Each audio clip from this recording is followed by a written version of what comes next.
Hello students, मैं तुलसीना। आज मैं फिजिकल केमिस्ट्री का एक बहुत इंपॉर्टेंट चैप्टर है थर्मोडायनेमिक्स या केमिकल थर्मोडायनेमिक्स या केमिकल इनर्जेटिक्स भी बोलते हैं इसको। इसका एक लेक्चर 1 आपको समझाने जा रहा हूँ जिसमें थर्मोडायनेमिक्स के बेसिक कंसेप्ट को समझेंगे। ये lecture actually quick revision type का एक लेक्चर है जिससे आपको चैप्टर एक तो जल्दी से रिवाइज भी हो जाएगा और साथ ही साथ आपको क्वेश्चंस सोल्व करने में ये काफ़ी हेल्प करेगा। ठीक है, तो चलिए स्टार्ट करते हैं। पहले समझते हैं थर्मोडायनेमिक्स क्या है। इसको समझने के लिए मैंने यहाँ पर एक थर्मोडायनेमिक्स का घटना आपके सामने रखा है जो आपके डे टू डे लाइफ से रिलेटेड भी है। तो मान लो आपके पास एक कप हॉट टी है टेम्परेचर T1 पे। इसको आप ओपन कंडीशन में इस कप को रख दीजिए और सराउंडिंग का टेम्परेचर T2 है। T1 यहाँ ज़्यादा है T2 से। क्या आप देखेंगे? आप देखेंगे ये जो हॉट टी है ये हीट लॉस करेगा सराउंडिंग को, और कब तक लॉस करेगा? जब तक कि सिस्टम और सराउंडिंग थर्मल इक्विलिब्रियम में नहीं आ जाए। तो मान लो कि हीट लॉस करने के बाद एक थर्मल इक्विलिब्रियम आता है और उस समय टेम्परेचर है टी इक्विलिब्रियम। ठीक है, अब यहाँ पर आपको इस थर्मोडायनेमिक्स को समझने के लिए यहाँ पर आप कुछ टर्म आपको डिफाइन करना पड़ेगा, एक सिस्टम और एक सराउंडिंग। तो ध्यान देना कि पूरे यूनिवर्स में सिस्टम हम लोग उस एंटिटी को बोलेंगे, उस ऑब्जेक्ट को बोलेंगे जिस पे आप थर्मोडायनेमिक्स के कंसेप्ट को समझ रहे हैं, उसका स्टडी कर रहे हैं, इसके प्रॉपर्टी को आप मेजर कर सकते हैं, मॉनिटर कर सकते हैं, वो सिस्टम होगा। तो इस केस में जो हॉट टी है, हॉट चाय है, ये सिस्टम है। इसके अलावा यह कप हो या इसके क्लोज कांटेक्ट में जो भी ऑब्जेक्ट्स होगा वो सराउंडिंग होगा, या इसके अलावा समझ जाना सिस्टम के अलावा जो भी पार्ट है वो सराउंडिंग है। ठीक है, तो सबसे पहले you will have to define system and surrounding. अब आप क्या यहाँ देख रहे हैं? आप यहाँ देख रहे हैं कि इस हीट एक्सचेंज के बाद सिस्टम जो यहाँ पर हम लोगों ने हॉट टी लिया है, इसका टेम्परेचर T1 से टी इक्विलिब्रियम हो गया। इसका टेम्परेचर T1 से टी इक्विलिब्रियम हो गया। तो हम लोग ये कह सकते हैं कि इस हीट एक्सचेंज के बाद सिस्टम का जो इनिशियल कंडीशन था, जो टेम्परेचर T1 के रूप में हम लोग मॉनिटर कर रहे थे, मेजर कर रहे थे, ये हीट एक्सचेंज के बाद टी इक्विलिब्रियम हो गया, यानी इसका कंडीशन चेंज हुआ, इसका स्टेट प्रॉपर्टी चेंज हुआ। तो थर्मोडायनेमिक्स में सिस्टम के स्टेट को डिफाइन किया जाता है। तो एक एक्सचेंज के पहले के स्टेट को इनिशियल स्टेट बोलेंगे और एक्सचेंज के बाद जो स्टेट होगा सिस्टम का उसको फाइनल स्टेट बोलेंगे। तो सिस्टम का अगर स्टेट प्रॉपर्टी चेंज हो रहा है तो निश्चित रूप से एनर्जी का एक्सचेंज हो रहा है, ये ध्यान में रखना है। अब ये चीज़ जब आपको समझ में आ गया तो अब इसका थर्मोडायनेमिक्स का मेन कंसेप्ट आपको क्लियर हो जाएगा। It is concerned with exchange of energy. Clear? ये एक्सचेंज ऑफ एनर्जी हीट के रूप में, वर्क के रूप में या दोनों के रूप में हो सकता है। किसके किसके बीच? सिस्टम और सराउंडिंग के बीच। कब तक? थर्मोडायनेमिक इक्विलिब्रियम तक। ये थर्मोडायनेमिक इक्विलिब्रियम थर्मल इक्विलिब्रियम भी हो सकता है, मैकेनिकल इक्विलिब्रियम भी हो सकता है, केमिकल इक्विलिब्रियम भी हो सकता है, कुछ भी हो सकता है। और ये जो एक्सचेंज होगा ये डिफरेंट प्रोसेस के थ्रू होगा जिसको थर्मोडायनेमिक प्रोसेस बोलते हैं। इसके बारे में हम लोग अभी इसके बाद चर्चा भी करेंगे। और अभी हम लोगों ने देखा इस एनर्जी एक्सचेंज के बाद सिस्टम का जो स्टेट प्रॉपर्टी है वो चेंज हुआ, यानी due to this exchange of energy the state properties या कंडीशन ऑफ सिस्टम चेंजेस। यहाँ तक क्लियर हो गया? चलिए अब आगे बढ़ते हैं। अब देखो यहाँ पर मैंने सिस्टम को डिफाइन किया। अब तो आपको समझ में आ रहा होगा कि यूनिवर्स का वह पार्ट जिसमें हम लोग थर्मोडायनेमिक्स का स्टडी कर रहे हैं वो सिस्टम है। सिस्टम के अलावा जो भी है वो सराउंडिंग है। तो हम कह सकते हैं कि यूनिवर्स जो है सिस्टम प्लस सराउंडिंग से बना हुआ है। क्लियर? चलिए नेक्स्ट टॉपिक देखते हैं क्या है। अब ये सिस्टम कितने तरह का हो सकता है, तो ये डिपेंड करता है कि सराउंडिंग से इसका क्या रिलेशन है। एक ओपन सिस्टम होगा जब सिस्टम और सराउंडिंग के बीच एनर्जी और मैटर दोनों का एक्सचेंज हो सके, ये ओपन सिस्टम है। ठीक है, क्लोज सिस्टम है, इसी सिस्टम को आप क्लोज कर दें तो क्लोज सिस्टम में मैटर का, किसी भी तरह का गैस का, किसी भी तरह का बाहर से एयर का उसमें इन्वॉल्वमेंट नहीं होगा, एक्सचेंज नहीं होगा। हाँ, एनर्जी एक्सचेंज हो सकता है। ठीक है, तो इसको क्लोज सिस्टम बोलेंगे। और third one is isolated system. Isolated system का मतलब है जिसको सराउंडिंग से किसी भी तरह का कॉन्टेक्ट नहीं है। तो एक तो आपको सिस्टम क्लोज रखना पड़ेगा और दूसरा इसको थर्मली इंसुलेशन करना होगा ताकि किसी भी तरह का एनर्जी या हीट का ट्रांसफ़र नहीं हो सके। यानी आइसोलेटेड केस में मैटर और एनर्जी के बीच किसी भी तरह का exchange between system and surrounding नहीं होता है। ठीक है, चलिए आगे बढ़ते हैं। अब हम लोग डिफाइन करते हैं state variables. Already we have discussed about it in the form of temperature. फिर भी आप ध्यान रखना कि सिस्टम का स्टेट प्रॉपर्टी वह बल्क प्रॉपर्टी है, वह ऑब्जर्वेबल प्रॉपर्टी है जिसको मेजर किया जा सके, या वह सिस्टम के उसके स्टेट या कंडीशन को बताता है जो एनर्जी एक्सचेंज के पहले और एनर्जी एक्सचेंज के बाद जो हमको दिखाई देगा या जो हम उसको समझ सकते हैं। ठीक है, तो स्टेट प्रॉपर्टी का एक खास बात क्या है कि ये पाथ इंडिपेंडेंट होता है। जैसे मान लो सिस्टम का टेम्परेचर T1 से T2 हो गया है और हम आपसे पूछे कि बताओ ये किस रास्ते से हुआ होगा, तो आप इसको बहुत कॉन्फिडेंटली नहीं बता सकते हैं, क्योंकि टेम्परेचर T1 से T2, suppose T2 higher temperature है तो बहुत सारे मोड से ही हो सकता है। वो कंबशन से हो सकता है, किसी रिएक्शन के थ्रू हो सकता है, ये इलेक्ट्रिसिटी से हो सकता है, बहुत सारे तरीके से वो T1 से T2 पे आएगा। लेकिन सिस्टम एक बार जब 2 पे आ जाएगा तो आप डायरेक्टली कहेंगे कि इसका टेम्परेचर T2 है। अगर 1 पे है तो कहिएगा T1 है। अगर सिस्टम 2 पे है तो आप कहेंगे प्रेशर इसका P2 है। ये कैसे आया, इसका हिस्ट्री क्या है, ये फाइनल स्टेट कैसे अचीव हुआ, उसको इस प्रॉपर्टी से कोई मतलब नहीं है।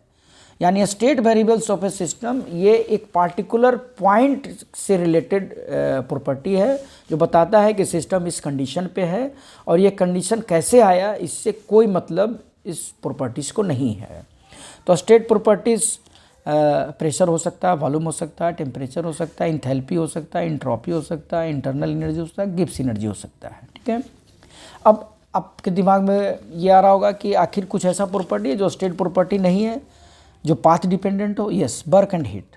वर्क और हीट हमेशा एक प्रोसेस के थ्रू सिस्टम में या सिस्टम के बाहर ये एक्सचेंज होता है, प्रोसेस के थ्रू। आप बहुत लॉजिकल टर्म है कि आप सिस्टम 1 पे है तो आप कह सकते हैं टेम्परेचर T1 है। आप ये नहीं कहिएगा कि इसका वर्क W1 है। हाँ, आप ये कह सकते हैं कि सिस्टम अगर 1 से 2 में मूव किया तो इतना वर्क परफॉर्म किया। ठीक है, ये पाथ डिपेंडेंट प्रॉपर्टी का बहुत इंपॉर्टेंट कैरेक्टरिस्टिक है। ये हमेशा प्रोसेस डिपेंडेंट होता है।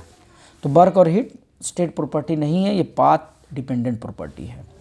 अब नेक्स्ट पॉइंट ध्यान रखना कि थर्मोडायनेमिक्स को स्टडी करने के लिए हम लोग सिस्टम गैसियस सिस्टम लेते हैं, और गैसियस सिस्टम का मतलब आइडियल गैस जहाँ पर PV = nRT वैलिड है। क्लियर? चलिए अब हम लोग आते हैं थर्मोडायनेमिक प्रोसेस पे। थर्मोडायनेमिक प्रोसेस अभी हम लोग इस पे बात भी कर रहे थे कि थर्मोडायनेमिक प्रोसेस एक तरीका है या डिफरेंट वेज है जिससे कि सिस्टम एनर्जी का एक्सचेंज करेगा। उस एक्सचेंज में हो सकता है प्रेशर कांस्टेंट हो, वॉल्यूम कांस्टेंट हो, टेम्परेचर कांस्टेंट हो, तो उस हिसाब से इस थर्मोडायनेमिक प्रोसेस का नाम भी है। जैसे आइसोबेरिक प्रोसेस मतलब प्रेशर कांस्टेंट होगा, आइसोकोरिक प्रोसेस वॉल्यूम कांस्टेंट रहेगा इस प्रोसेस में, आइसोथर्मल प्रोसेस टेम्परेचर कांस्टेंट रहेगा। आप PV डायग्राम पे इसको देख सकते हैं क्योंकि गैसेस सिस्टम से रिलेटेड है। P और V पे ध्यान देना, ये आइसोबेरिक है, ये आइसोकोरिक है, ये आइसोथर्मल है। ठीक है, इसी तरह से यहाँ पर दिखाया गया है। आप इसको एक बार लेक्चर को फिर से देख लेना। ठीक है, चलिए अब हम लोग आते हैं नेक्स्ट पार्ट पे।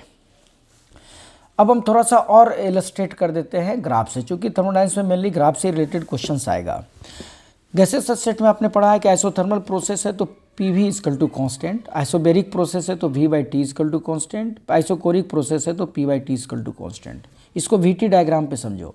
ये हो गया आइसोकोरिक जो कि वॉल्यूम कांस्टेंट है, ये हो गया आइसोथर्मल टेम्परेचर कांस्टेंट है, और जो ओरिजिन से लाइन पास कर रहा है वो आइसोबेरिक।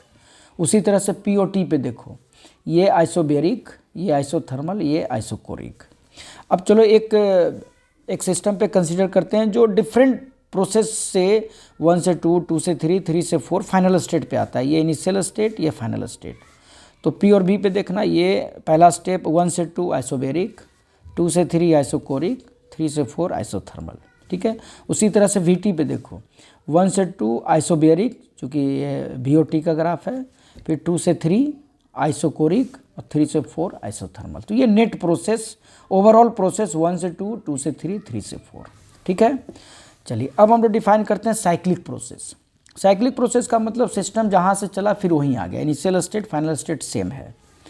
तो कोई भी इस तरह का PV का डायग्राम हो, VT का डायग्राम हो या PT का डायग्राम हो, अगर इनिशियल और फाइनल स्टेट सेम है तो आप उसको साइक्लिक प्रोसेस बोलेंगे। तो ये भी साइक्लिक है, ये भी साइक्लिक है, ये भी साइक्लिक, ये भी साइक्लिक, ये भी साइक्लिक।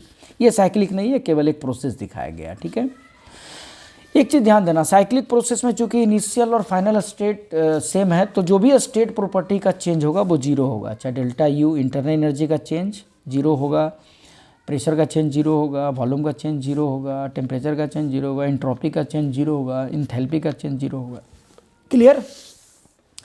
चलिए अब लोग नेक्स्ट पार्ट में देखते हैं, एक और प्रोसेस है एडियाबेटिक प्रोसेस। इसके बारे में डिटेल में हम लोग बात भी करेंगे आगे नेक्स्ट लेक्चर में।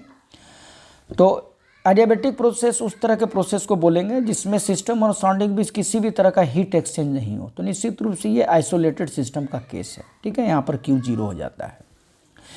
एक चीज़ और यहाँ समझना है बेसिक में, रिवर्सेबल एंड इरिवर्सेबल प्रोसेस। जितना भी प्रोसेस अभी आप लोगों ने देखा, आइसोथर्मल हो, आइसोकोरिक हो, आइसोबेरिक हो, सभी को दो तरीके से इनिशियल से फाइनल में पहुंचा जा सकता है, एक रिवर्सिबल और एक इरिवर्सिबल। एक रिवर्सिबली, एक इरिवर्सिबली। दोनों में अंतर क्या है वो देखो। इरिवर्सिबल प्रोसेस का मतलब है कि सिस्टम इनिशियल से फाइनल स्टेट में एक ही स्टेप में चला गया। इसका मतलब है कि सिस्टम और सराउंडिंग के बीच जो चेंज हो रहा है वो सिग्निफिकेंट चेंज है। मान लो एक सिस्टम प्रेशर P1 पे है, 5 atm पे है, उसका प्रेशर हम रिड्यूस करके 5 से एक ही बार में 1 atm कर दें तो एक ही बार में सिस्टम का वॉल्यूम चेंज कर जाएगा। इसको बोलेंगे इरिवर्सिबल प्रोसेस। ये हमेशा वन स्टेप में एक इनिशियल से फाइनल स्टेट में मूव करेगा। इसमें सिग्निफिकेंट चेंज होगा ड्राइविंग और अपोजिंग फोर्स के बीच, फैक्टर्स के बीच। ये रियल प्रोसेस है, मतलब एक्चुअल में हम लोग यही देखते हैं। यहाँ पर सिस्टम और सराउंडिंग इक्विलिब्रियम में केवल इनिशियल और फाइनल स्टेट में ही होता है। अब देखो, एक है रिवर्सेबल प्रोसेस। रिवर्सेबल प्रोसेस का मतलब है सिस्टम इनिशियल से फाइनल में अगर जाएगा तो इनफाइनाइट स्टेप के थ्रू ये मूव करता है। इसमें खास बात क्या है, नेग्लिजिबल चेंज है बिटवीन सिस्टम एंड सराउंडिंग के बीच। जो भी फैक्टर्स है उसमें नेग्लिजिबल चेंज है। यानी सपोज आप प्रेशर 5 atm से 1 atm में आते हैं तो आपको एक ही बार में अब नहीं आना है। 5 atm से 0.0001 atm आपको रिड्यूस करना है। तो इस तरह से ये इनफाइनाइट स्टेप लेगा, यानी आपको नेग्लिजिबल चेंज को कंसीडर करना है। तो उस तरह के प्रोसेस को रिवर्सेबल का मतलब ही है जो सिस्टम रिवर्स हो जाए खुद से, यानी सिस्टम और सराउंडिंग के बीच जो चेंजिंग है वो नेग्लिजिबल है, तभी सिस्टम का टेंडेंसी रिवर्स होने का होगा। एक खास बात क्या है कि ये इनफाइनाइट स्टेप लेता है और हर एक स्टेप में सिस्टम और सराउंडिंग इक्विलिब्रियम में है। तो रिवर्सेबल का क्राइटेरिया है कि सिस्टम क्वासी स्टैटिक होना चाहिए, मतलब ऑलमोस्ट रुका हुआ, और नॉन डिसिपेटिव। नॉन डिसिपेटिव का मतलब है एनर्जी का वेस्टेज किसी दूसरे फॉर्म में, चाहे फ्रिक्शन में या रेजिस्टेंस में नहीं हो। अगर ये दोनों क्राइटेरिया फुलफिल है तो वो प्रोसेस रिवर्सेबल होगा। और रिवर्सेबल प्रोसेस का मतलब इनफाइनाइट स्टेप्स लेगा सिस्टम इनिशियल से फाइनल जाने में, और सिस्टम हमेशा इक्विलिब्रियम में रहेगा। एक चीज़ तो समझ में आ रहा है कि ये practically this cannot be realised. Okay, अब देखो, इसको रिवर्सेबल और इरिवर्सेबल को मैंने एक पिक्चर से समझाने का कोशिश किया, ध्यान से देखना। सपोज ये इनिशियल स्टेट है सिस्टम का, जिसमें ये इनिशियल आई, ये फाइनल स्टेट है। यहाँ पर इनिशियल स्टेट में गैस का जो प्रेशर वही बाहर का प्रेशर है। हम क्या करते हैं, इसको इरिवर्सेबली यहाँ से यहाँ ले आते हैं। तो पी एक्सटर्नल से एक सिग्निफिकेंट चेंज करा दिया, डेल्टा पी। तो सिस्टम एक ही बार में यहाँ से यहाँ चला आया, सिस्टम एक ही बार में यहाँ से यहाँ एक्सपेंड कर गया। तो ये इरिवर्सेबल प्रोसेस हुआ। सेकंड, हम लोग इसको रिवर्सिबली सोचते हैं। तो अब हम क्या करेंगे, एक्सटर्नल प्रेशर में से नेग्लिजिबल चेंज करेंगे, डीपी। नेग्लिजिबल चेंज का मतलब है ऑलमोस्ट जीरो। डीपी ऑलमोस्ट यहाँ पर जीरो है, टेंस टू जीरो। तो क्या होगा, एक स्लाइट एक्सपेंशन होगा, डी भी। फिर इस तरह से फिर नेग्लिजिबल चेंज करेंगे, फिर डी भी चेंज होगा। ये इस तरह से ये प्रोसेस इनफाइनाइट स्टेप्स को फॉलो करते हुए फाइनली ये एफ पे आएगा, फाइनल स्टेट पे आएगा।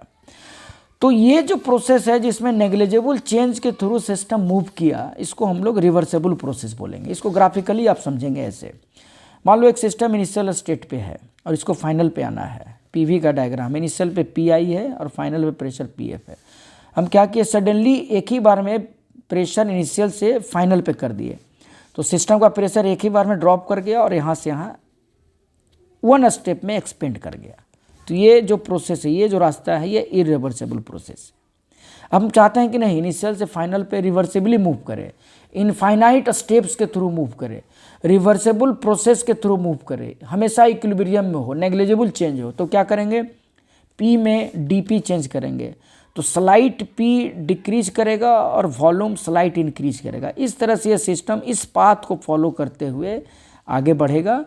इसको हम लोग रिवर्सिबल प्रोसेस बोलते हैं। एक खास बात यहाँ ध्यान देना, इरिवर्सिबल प्रोसेस बहुत सारे तरीके से आ सकता है। ये आप यहाँ से यहाँ भी आ सकते हैं, फिर यहाँ आ सकते हैं, फिर यहाँ आ सकते हैं, फिर यहाँ से। इरिवर्सिबल प्रोसेस बहुत सारा मेथड से इनिशियल से फाइनल में पहुँचा जा सकता है, लेकिन रिवर्सिबल प्रोसेस का हमेशा एक ही रास्ता होता है, जिस रास्ते को वो फॉलो करेगा या तो एक्सपेंड करने में या फिर कंप्रेस करने में। क्लियर? तो ये आप ध्यान में रखेंगे, रिवर्सिबल और इरिवर्सिबल किसी भी थर्मोडायनेमिक प्रोसेस को दो तरीके से हम लोग इनिशियल से फाइनल में ले जा सकते हैं। क्लियर? तो उम्मीद है कि ये आपको बेसिक कंसेप्ट क्लियर हो गया होगा। नेक्स्ट लेक्चर में हम लोग इस टॉपिक को आगे बढ़ाएंगे। Okay, thank you.